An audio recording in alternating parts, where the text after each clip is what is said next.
What's going on, guys? It's Greg Farley from the Wise Guys, aka Pegasus. And before we jump into the video, I want to wish you guys an awesome Tech Thursday because it's around that time.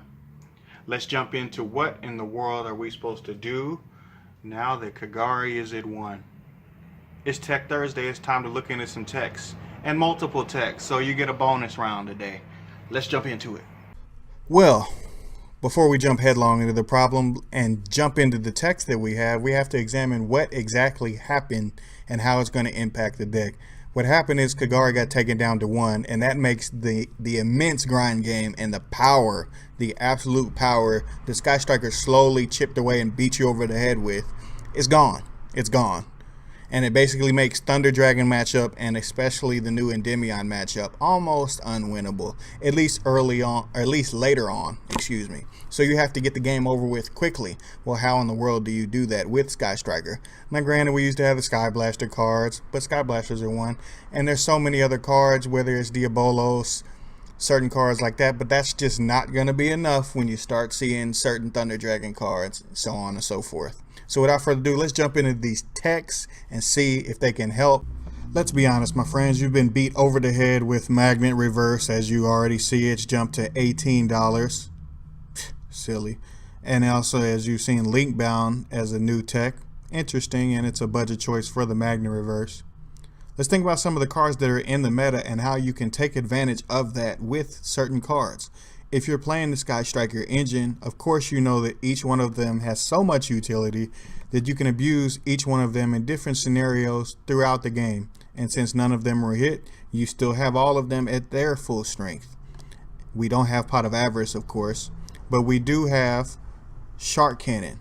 So if we do have Shark Cannon at 3, that means you can Shark Cannon your opponent's Salomon Great Wolf. And if you can do that and then summon into a zone as you steal it, and then put a monster into the zone that he points to, that means that you can kick back a Kagari. Now granted, that's very convoluted, but I had to kind of point that out because a lot of people haven't quite seen it. I don't know how you haven't if you've been playing the meta game, but that's at least the first thing that comes to my mind. But we do have the obvious choices. We do have to still talk about other Sky Striker cards like Hercules base, shuffling it back, although that is extremely slow. It can get stronger later in the game, but again, you don't have that kind of time anymore. Now, a very, very obvious choice is Monster Reborn for obvious reasons. I mean, it can just get the Kagari back. Granted, it's going to be in the main monster zone, which doesn't really matter. You need to get it back however you can. It does trigger its effect, and it can trigger an effect in a mirror match. So, I mean, it's probably going to be the most staple card that you can get your hands on, and it'll be easily accessible. It just is what it is with Monster Reborn.